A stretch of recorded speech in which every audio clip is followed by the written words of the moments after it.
안녕하세요. 여러분 수익률 상승에 도움을 드리고 싶은 헬퍼입니다. 금일은 M1과 M2 같은 통화량 지표로 시중에 있는 증시에 있는 유동성 분석하도록 하겠습니다. 매주 올려드리도록 하고요. 이것은 월요일마다 올려드립니다. 그리고 우선 조금 이번 주는 말씀드릴 게 있는 게 제가 11일과 12일 그리고 14일은 조금 마감 시황을 제가 개인적인 조금 회사 일정이 있어서 못 올릴 것 같습니다. 이번 주 월, 화, 목요일은 못 올릴 것 같고요. 수요일하고 금요일에 올리면서 그때 찾아뵙도록 하겠습니다. 우선 이제 유동성 분석부터 말씀을 드리면 우선 미국과 한국 데이터가 다 있는데요. 한국 같은 경우에는 데이터가 조금 적시성이 늦어서 지금 아직까지 9월 데이터가 가장 최신이기 때문에 어차피 데이터의 방향성은 똑같기 때문에 미국 쪽으로 설명드리도록 하겠습니다. 우선 조금 지난주나 지지난주 저번 방송을 보셨던 분들도 있을 것 같아서 좀 그분들 위해서 일단 짧게 요약만 먼저 해드리면요. 이 M2-M1은 조금 많이 감소를 하면서 시중에 조금 유동성이 많이 풀렸습니다. 처음 오신 분들을 위해서 바로 곧바로 설명드리도록 하고요. 먼저 간략하게만 설명드리면 M2-M1이 줄면서 시중 유동성이 많이 아직까지도 풀리고 있었기 때문에 증시가 지난주도 조금 급등하는 모습을 나타냈습니다. 초과 지급 준비금도 줄면서 저쪽도 조금 시중으로 유동성이 들어갔고요. 그 이유는 아무래도 연준 총자산이 조금 감소한 영향이 있습니다.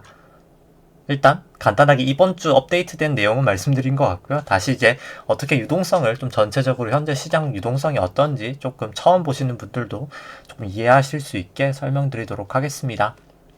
이 빨간색 선이 M1이고요. M1이 전년 대비 증가율이고 이 보라 색깔 선이 M2의 전년 대비 증가율입니다. 그럼 M1이 뭐냐고 조금 말씀을 주실 수 있을 것 같은데요. M1이란 본원 통화라고 해서 중앙은행이 바로 통화량을 늘리면 증가하는 통화입니다.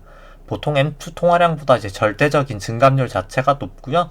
그냥 본원되는 통화, 쉽게 말해서 그냥 돈이 찍어 나오면 바로 나오는 통화라고 생각하시면 됩니다.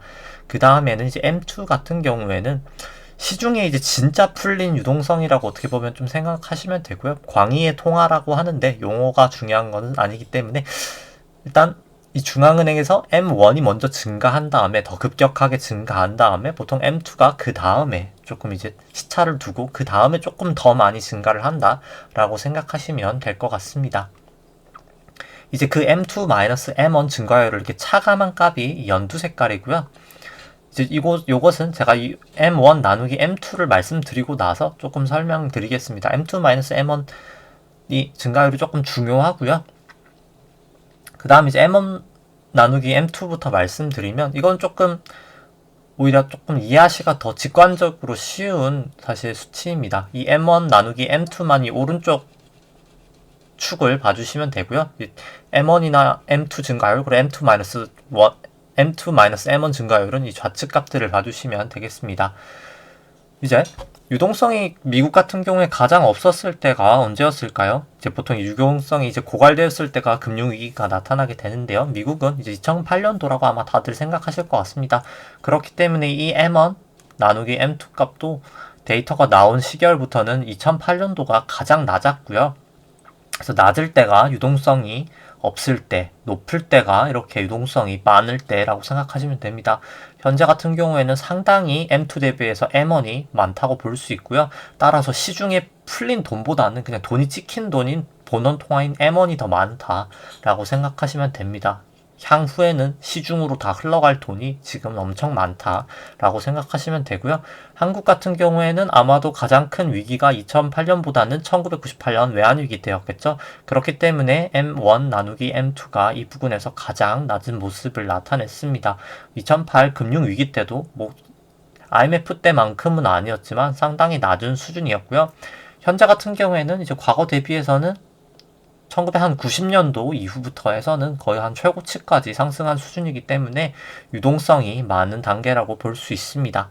그럼 좀 유동성을 보는 법에 대해서 M2-M1 증가율을 설명하기 전에 조금 설명을 드리도록 하겠습니다.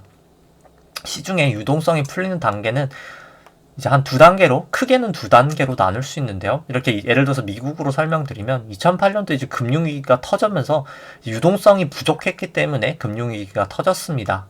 그럼 이제 금융위기가 터지고 나면 중앙은행이 이제 유동성을 풀려고 하는데요. 그 단계를 조금 설명해 드리도록 하겠습니다. 금융위기가 터지면서 이제 우선 첫 번째 유동성을 푸는 단계는 이제 기준금리 인하입니다. 중앙은행들이 기준금리를 인하하고요. 미국 같은 경우에는 한 5.3% 되는 기준금리를 약 5.3% 되는 기준금리를 이제 제로금리까지 낮추게 되었습니다. 기준금리를 낮추게 되면 보통 은행 이자율도 낮아지죠. 당연히 연동이 되기 때문에 따라서 채무자들의 채무 부담 자체가 줄어들게 되고요. 아무래도 기업이 저축이나 돈을 이렇게 쌓아놓기보다는 투자를 하는데 아무래도 더 많이 돈을 쓰게 됩니다. 따라서 경기가 부양이 되고요. 이 기준금리를 내리는 동시에 중앙은행이 M1하고 M2 통화량을 증가시킵니다. 정확하게 말해서는 M1 통화량을 증가시키는 거고요. 통화량 자체를 많이 찍습니다. 그렇기 때문에 증시는 상승하고요. 그 원인이 일단 어떻게 보면 통화 가치가 떨어지기 때문에 증시가 상승한다고 볼 수 있습니다.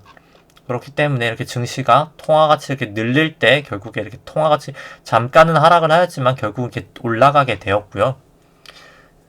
이것이 일단 첫 번째 단계입니다. 유동성 단계의 첫 번째 단계고요. 기준금리를 내리고 M1 증가율을 증가시킨다. 그때 당연히 M2 증가율은 자연스럽게 일단 증가가 되게 됩니다. M1만큼은 아니지만요.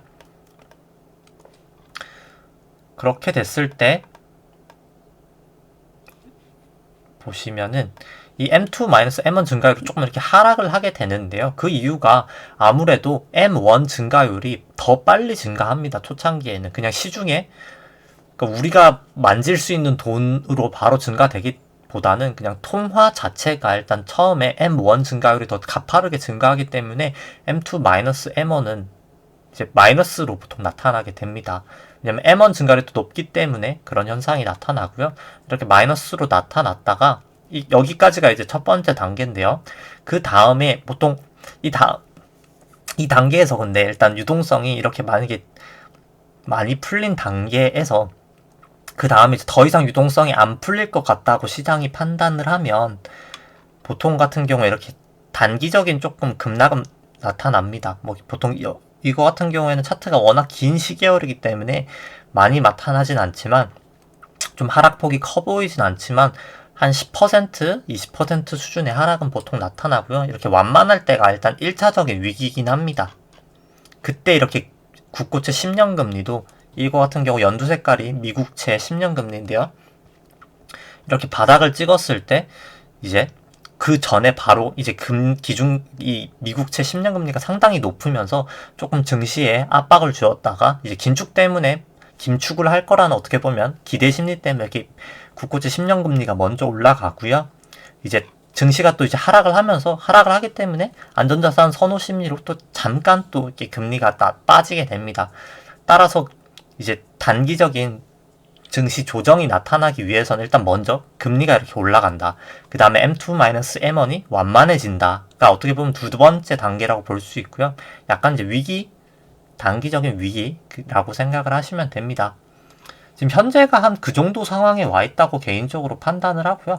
뭐 일주일이 걸릴지 하루가 걸릴지 뭐 몇 달이 걸릴지 모르겠지만 일단 유동성 자체가 지금 워낙 많이 풀리고 있는 단계여서 연준 위원분의 한 분도 말씀하셨듯이 아마 올해 말에서 내년 초 정도면 지금 현재 월에 미국에서 월 한 800억 달러 정도를 국고채 채권을 사주고 있고 MBS를 한 400억 정도 사주고 있는데 합쳐서 한 1200억 달러 정도를 월마다 사주고 있는데 그것을 조금 축소해야 되지 않을까라고 올해 말에서 한 내년 초 정도 말하고 있습니다. 그거 우려가 아무래도 계속 지속되면서 일단 단기 조정은 보일 가능성은 있다고 판단이 되고요. 유동성 자체로는.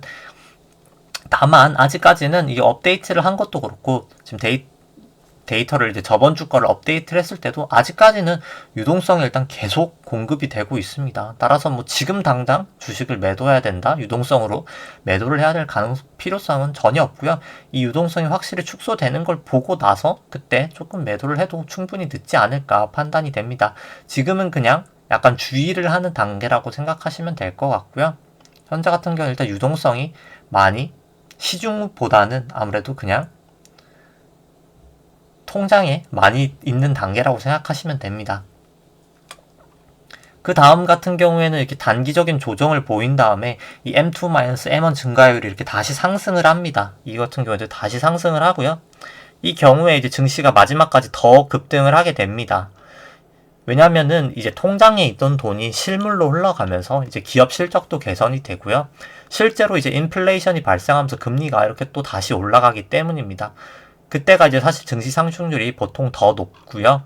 이번 같은 경우에는 통화량이 정말 너무나 역대급으로 많이 풀렸기 때문에 역사상 가장 통화량이 많이 풀린 시기이기 때문에 아무래도 증시 상승률 자체도 단기적인 조정을 아마도 보인 이후에 더 크게 상승하리라고 저는 믿어 의심치 않습니다. 통화량 자체가 워낙 많이 풀렸고요. 이 M1하고 M2 갭 자체도 지금 역대급으로 벌어지신 것을 볼 수 있습니다. 따라서 이 폭만큼 증시로 갈 수 있는 돈이 더 많이 남아있다. 실물로 흘러가면서 아무래도 인플레이션은 또 발생하면서 아마도 통화 가치는 더욱 하락할 것이라고 예상이 되고요. 이 초과 지급 준비금을 보더라도 그렇습니다. 약간 초과 지급 준비금 이 내용이 조금 어려울 수 있는데요. 간단하게 그냥 조금 예시를 들어드리면 미국이 현재 이제 채권들을 양적 완화라고 해서 많이 사주고 있습니다. 뭐 양적 완화가 말은 어려울 수 있지만 이 QE라고 보통 영어로는 하고요. 그냥 퀀테이티브 이징인데 그냥 말 그대로 그냥 양적 완화, 그냥 돈을 많이 푼다라고 한글로 어떻게 보면 번역을 할 수 있습니다. 이제 돈을 많이 푼다는 건데요. 이제 돈을 푸는 방식이 이제 중앙은행이 시중에 있는 채권을 그냥 사주는 겁니다. 뭐 예를 들어서 제가 100만 원치 채권을 국고 채권을 이제 들고 있다고 치면은 저 같은 경우는 이제 그걸 현금화 시켜서 뭐 예를 들어서 주식을 사고 싶을 수도 있지 않습니까? 100만 원치 주식을. 근데 시중에 이제 채권을 사주는 사람이 없으면 채권 금리가 막 급등을 하면서 제 채권 가격이 떨어질 겁니다. 근데 중앙은행이 이제 그거를 방지하고자 그냥 적정한 가격에서 제 채권을 100만 원치를 그냥 중앙은행이 사주게 됩니다. 그럼 저는 이제 100만 원이 생기겠죠? 근데 이제 그것을 제가 아마 현금을 받진 않을 겁니다. 현금이라는 게 이제 실물짜리 달러 현금을 받진 않을 거고요. 아마도 그것을 제가 계좌이체로 아마 은행에 넣어 놓겠죠. 일시당초 은행으로 받기 때문에 뭐 은행으로 넣는다는 표현도 적절하진 않지만 아무래도 제가 은행으로 받게 될 겁니다. 그럼 제가 100달러를 뭐 예를 들어서 웰스파고 은행에 100만 원이 예치가 돼 있겠죠. 그렇게 되면 이 웰스파고 은행 자체가 그 100만 원이 증가했기 때문에 한 8%야 한 8만 원 정도를 이 중앙은행인 연방준비은행에 이제 지급준비금이라는 계정으로 이제 납부를 해야 됩니다. 납부라기보다는 이제 예치를 해야 되고요. 그렇게 되면 이제 증가를 하게 됩니다. 따라서 시중에 유동성이 많이 풀리면 따라서 통장 안에 돈이 많다라고 생각하시면 되고요. 이거 지급준비금이 느는 단계는 통장에 돈이 많이 꽂히고 있구나. 따라서 시중에 아니면 증시에 들어올 자금이 이만큼이나 많이 있구나 라고 생각하시면 되고요. 2008년도부터 중앙은행들이 양적 완화를 시작했기 때문에 과거에는 뭐 한 0조 달러 정도 아예 없는 수준이었지만 초과 지급 준비금이 과거 한 2015년도까지 한 2.7조 정도, 2.7조 달러 정도 어마어마한 금액이 있었습니다. 이렇게 증시가 많이 상승을 하였지만 그럼에도 불구하고 실제로 통장 안에 있던 돈은 더 많았다, 더 증가하고 있었다라고 판단을 하시면 될 것 같고요. 이 돈들이 약 2015년부터 미국이 이제 기준금리를 인상하게 되었죠. 기준금리를 인상하면서 이제 실물로 이렇게 흘러나오게 됩니다. 실제로는 이렇게 기준금리가 막 인상이 되면서 시장에서는 증시가 폭락하는 게 아닐까? 금리가 올라가니까 증시가 폭락할 거야. 증시가 좋지 않아. 라는 의견이 상당히 많았었는데요. 그럼에도 불구하고 실제로 증시는 이렇게나 많이 더욱더 상승을 하였습니다. 그 이유가 이 초과지급 준비금이 줄었기 때문인데요. 통장에서 잠자고 있던 돈들이 거의 한 1.2조 정도가 1.2조 달러 정도가 시장으로 이렇게 풀리게 되면서 증시가 오히려 금리가 인상했음에도 불구하고 더욱더 급등을 하였습니다. 따라서 향후에는 이제 조금 유동성으로 경로를 예측드리면 일단 단기적인 조정은 지금 언제나 올 수 있는 상황이고요. 유동성이 조금 약간 긴축으로 돌아간다는 시그널이 오면요. 근데 그 이후에 긴축이 온다라고 말을 하면서 사실 금리를 인상할 때 이렇게 많이 증가했던 초과 긴급준비금이 하락을 하면서 실제로는 더욱더 증시가 상승하리라 생각이 됩니다. 다만 미국 같은 경우에도 2008년도 이후에 사실 기준금리를 올리는 게 상당한 시간이 걸렸습니다. 거의 한 7년 정도 걸렸고요. 기준금리를 올리는 시간이. 다만 뭐 이번 같은 경우는 보통 한 2023년 정도를 예상하고 있습니다. 뭐 아직까지 뭐 그 2023년이 좀 많이 남았기 때문에 뭐 언제 올린다라고 제가 뭐 확실하게 말씀드릴 수는 없지만 저 같은 경우는 빠르면 한 22년 정도가 될 것 같고요. 내년 정도. 빠르면 내년 정도. 뭐 늦어도 23년 정도면 아마 기준금리를 인상하면서 오히려 그때 조금 더 증시가 급등할 수 있는 기회지 않을까 판단을 하고요. 저번 주 같은 경우에도 초과 지급 준비금이 조금 이렇게 하락을 하면서 시중에 유동성이 많이 풀리면서 오히려 이렇게 증시가 상승을 하였습니다. 연준 총자산 같은 경우는 연준이 아까 말씀드린 양정화를 하면서 채권을 얼마나 많이 샀냐는 금액이고요. 2008년도부터 2015년도까지 꾸준히 증가를 했다가 2016년부터 기준금리를 올리면서 조금 약간 테이퍼링이라고 하죠. 자산 매각을 조금 했었는데 다시 코로나 사태가 터지면서 지금 현재 거의 한 9.5조, 9.3조 달러 정도 보유를 하고 있습니다. 중장기적으로는 조금 더 상승은 하리라고 판단이 되고요. 현재는 조금 줄면서 조금 시장으로 오히려 유동성이 약간 조금 풀리는 단계가 있었습니다. 일단 뭐 대충 유동성에 대해서는 다 말씀을 드린 것 같고요. 따라서 현재 뭐 미국 금리도 어제 이제 지난주 금요일 같은 경우에 한 1.12% 국고지 10년물이 많이 좀 상승을 하였는데요. 일단 단기적인 조금 조정 가능성은 유의를 하시는 게 필요합니다. 이제 코스피 밸류에이션 차트로 조금 보더라도 이거 같은 경우는 코스피랑 S&P 안에 있는 이 코스피랑 지수, S&P 지수 안에 있는 내재 할인율, 내재 기대 수익률, 뭐 여러 가지 금리라고 말할 수 있는데요. 그것을 이제 국고채 10년 금리로 다 나눈 수치인데요. 그냥 간단하게 높을수록 주식이 저평가라고 생각하시면 되고요. 낮을수록 채권이 저평가라고 하면 대신 되는 이제 지표입니다. 이제 코로나가 터졌을 때 금리가 많이 하락하면서 주식이 매우 저평가 되었다고 이렇게 두 나라 다 나오게 되었고요. 현재 같은 경우에는 금리도 올라가고 있고 증시도 올라가고 있기 때문에 점점 이 수치들이 이제 하락을 하고 있습니다. 아직까지는 뭐 하락 룸은 조금 남아 있지만 이 국고채가 올라가면 빠르게 내려갈 것이기 때문에 조금 증시에 대해서 조금 조심은 해야 되는 단계라고는 생각을 하고요. 제가 항상 이 차트 분석 마감 시황할 때 말씀드리지만 다만 아직까지는 일봉상 뭐 미국이든 한국이든 이 전환선을 깨기 전까지는 종가 기준으로 뭐 전환선을 깨기 전까지는 아직은 매도를 하실 필요는 없다고 생각합니다. 아직까지는 정말 빠르게 달리는 말이라고 생각하고요. 아직까지는 조금 보유하시는 게 더 낫지 않을까 판단을 하면서 오늘 방송도 여기까지 하도록 하겠습니다. 좋아요랑 구독 눌러주시면 감사하겠습니다.